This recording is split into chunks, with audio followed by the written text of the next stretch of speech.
Welcome back to This Week in Business. I'm Brian Burnell. Thanks for being here. You may not have heard of the company we're about to profile, but we think it's worth your attention. It made the 2017 Fortune 500 list of the fastest growing companies with revenues of $1.34 billion. They make more than 20,000 products, and their work is all about helping other companies keep up with the evolution in technology. Here to talk about all of this is Bertrand Loy. He is the president and CEO of Entegris. Thanks for joining us. Thank you for having me, Brian. In layman's terms, the elevator pitch, I guess we'd call it. Tell me what your company does.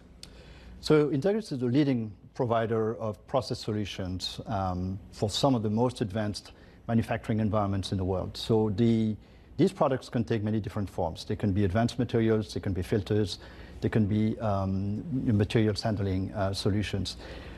We actually serve large semiconductor manufacturers such as Samsung in Korea, TSMC in Taiwan, or a number of North American customers, some of whom do not like to be mentioned by name. The company has been in existence for a number of years. Actually, we celebrated our 50th anniversary 2 years ago.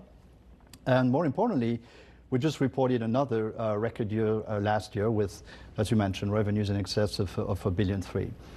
And you're not making chips, but you're crucial to the process of making chips. Tell me how.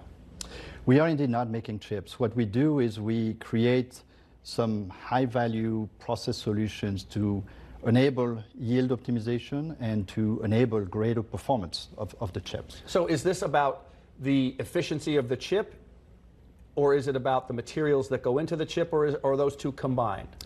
It's actually a little bit of both. So if you think about our portfolio, we have actually one of the broadest portfolio of capabilities in the space, and that's one of the reasons why Entegris is so unique and why so many of those leaders in technology view us as their preferred partner. But we essentially can synthesize new molecules and develop new materials that will translate into better computing performance.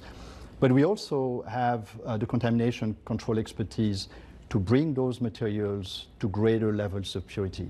And purity matters in the semiconductor industry. Purity means that the chip can compute faster or can store larger amounts of information.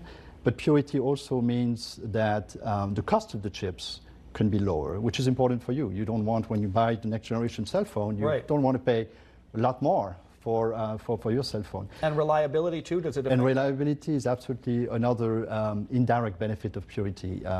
Elimination of latent defects is something that is increasingly important for the semiconductor industry. If you think about it, a lot of the new drivers for the semiconductor industries will be around medical applications, will be around automotive applications, and obviously in those applications, while performance is a factor, reliability is increasingly a concern. Well, and even in consumer applications, people want their stuff to work, and they want it to work for a long time. You described what you do to me a little while ago in terms of California covered with basketball. Tell me that analogy, because that really does kind of lay it out for the layman. Right. So you know, when we talk about filters, usually my comment is that we're not making coffee filters. We're making filters that will allow you to very selectively remove nanoparticles. So think about 3 or 4 atoms of hydrogen side by side.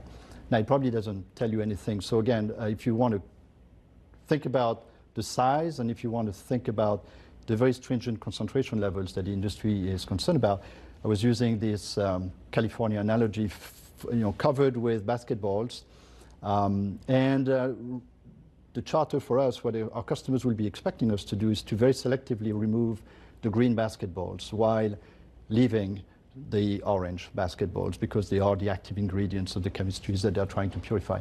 So we need to do that very selectively, and again, we need to do that batch after batch after batch. We are one of the very few companies in the world able to do that. And how important is it that, in addition to removing the impurities, the green basketballs, that you don't damage the orange basketballs, the stuff that you need to do the process? And that's indeed actually the art of behind the solutions that, or the science behind the solutions that we are developing, is the ability to very selectively remove certain species of contaminants, knowing that the species of concerns will evolve depending on the materials that are being introduced in the chips. So this is a constant journey that a lot of our customers have been embarking with us because they believe that we have actually the best capabilities to continue to help them push the technology roadmap, and they have very aggressive technology roadmaps. And how has miniaturization in electronics, has that created a challenge? Has it made your work harder, easier? It is an opportunity. We focus on the most complex process challenges. That's where, frankly, we can create very unique value. If the challenge is too easy, many other companies could do it. So miniaturization continues to push the boundaries of physics. So you have to constantly look at removing smaller and smaller contaminants, and that gets to become harder. It's also very important because the semiconductor industry is also migrating to very complex vertical structures. And the purity of the material is very important to preserve the structural conformity at the nanoscopic level of those structures.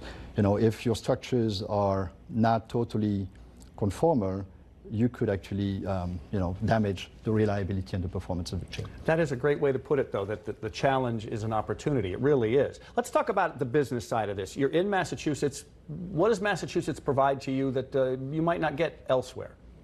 So we are headquartered in Massachusetts. We actually have a great relation with the local communities, the local universities. We have about a little over 400 employees. We expect to add another close to 100 employees this year. We are growing very fast, which provides a lot of opportunity, obviously, for the existing employees, but also for a number of talent that we hope to bring into the company. We strive by, again, pushing the limits of physics, and we need talent. Massachusetts is a great place to be based. We have access to tremendous talent, we love to call it home. How big a challenge is that, though? I've asked a lot of CEOs with unemployment as low as it is, and especially for what I presume are highly skilled people. How tough is it to hire people, the people that you need? It is hard, but I think the name of Entegris is actually very recognized in our space. We've been very successful as a company, and as a result, we have found ourselves to be very attractive for the type of talent that we need for our long-term success.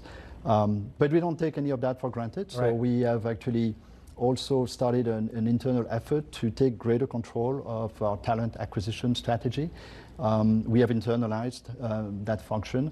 And I think it's very important because it's not just about the skill set, it's also about the attitudes.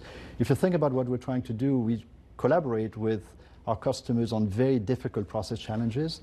So we need very, very smart people, obviously. Yeah. But we need people that are really team players, people that are really easy to work with. So it's very important to be smart. It's also very important to be humble and to be a team player. It's also very important to have people that can be very, very quick at coming up with new innovative solutions, but also people that understand that the rigor of the development cycle is important. Because what we need to do is to not only just innovate, but move from pilot stage to high volume manufacturing in no time and within very, very tight process windows. So talent and talent acquisition is absolutely key to our strategy. It is. What you do is absolutely fascinating. Thank you for being here today and giving us a little, I know it's very complicated and we just got a little insight, but it is absolutely fascinating. Bertrand Loy from Entegris, thank you. Thank you very much, Ryan. And up next on the Business Beat, Wynn considers a name change for its Massachusetts casino.